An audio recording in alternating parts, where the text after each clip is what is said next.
मित्रों नमस्कार। मुग्धा एस्ट्रो में मैं आपका स्वागत करती हूँ।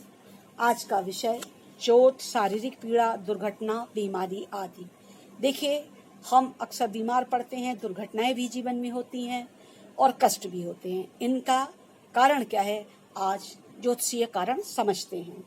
देखिए, हमारा जो दूसरा घर है इसे मारक भाव कहते हैं और जो सातवां घर है उसे भी मारक भाव कहते हैं। 2 और 7 ये प्रबल मारक होते हैं। अगर दूसरे व सातवें घर के मालिक अपने ही घर में यानी उसी घर में बैठे हैं तो ये प्रबल मारक हो जाता है। तीसरा घर भी मारक है और अष्टम को तो मारक कहते ही हैं। परंतु हम आज चोट, शारीरिक पीड़ा, दुर्घटना, बीमारी पे बात कर रहे हैं तो इन्हीं पे बात करेंगे। 6, 8 और 11 इनसे प्रभावित होते हैं। ये इसके लिए समझना बहुत जरूरी है। घर कौन कौन क्या है ये हम आपको पहले बता चुके हैं। आज सिर्फ बात शारीरिक चोट, दुर्घटना, बीमारी इत्यादि की है।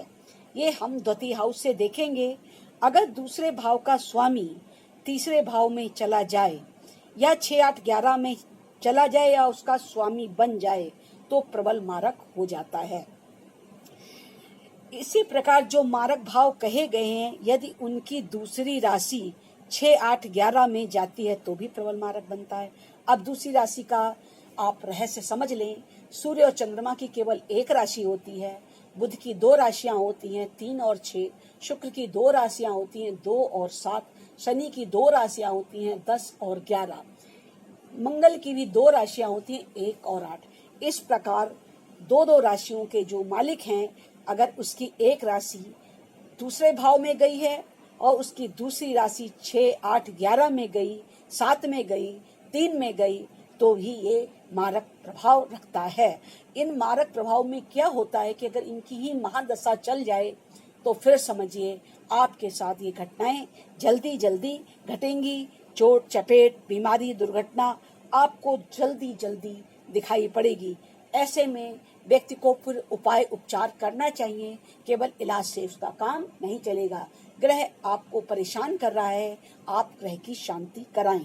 जब आप ग्रह को शांत कराएंगे तो आपको इस समस्या से धीरे धीरे छुटकारा मिलेगा। महादशाएं छोटी और बड़ी भी होती हैं। मान लीजिए सूर्य की 6 वर्ष है तो 6 वर्ष में ही ये छोटी छोटी घटनाएं घटेंगी, और यही अगर शनि की लें तो ये 19 वर्ष है तो इसमें समय लंबा है, बार बार घटनाएं घटित होंगी। और शनि वैसे भी पाप ग्रह है, पीड़ित करता है, तो ज्यादा बार दुर्घटनाएं होंगी।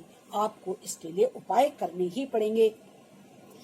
वैसे 2, 3, 6, 8, 7, 11 ये मारक भाव हैं। इनमें बैठे हुए ग्रह और उनकी अगर महादशा आती है तो आपको पीड़ा अवश्य मिलती है। इसलिए अपनी कुंडली का बीमारी, मुसीबत और दुर्घटना के समय अध्ययन अवश्य कराएं। अगर आप स्वयं थोड़ा बहुत जानते हैं तो मैं जैसे आपको बता रही हूँ तो आप आराम से समझ सकते हैं कि आपके दूसरे घर में कौन सा ग्रह बैठा है, कौन सी राशि स्वामिनी बनी है, और उसके लिए फिर अगर आप उपाय कर लेंगे तो फिर आपको इससे छुटकारा भी मिल जाएगा। मित्रों, आज के लिए बस इतना ही। फिर मिलेंगे नए सब्जेक्ट के साथ। तब तक के लिए प्रणाम।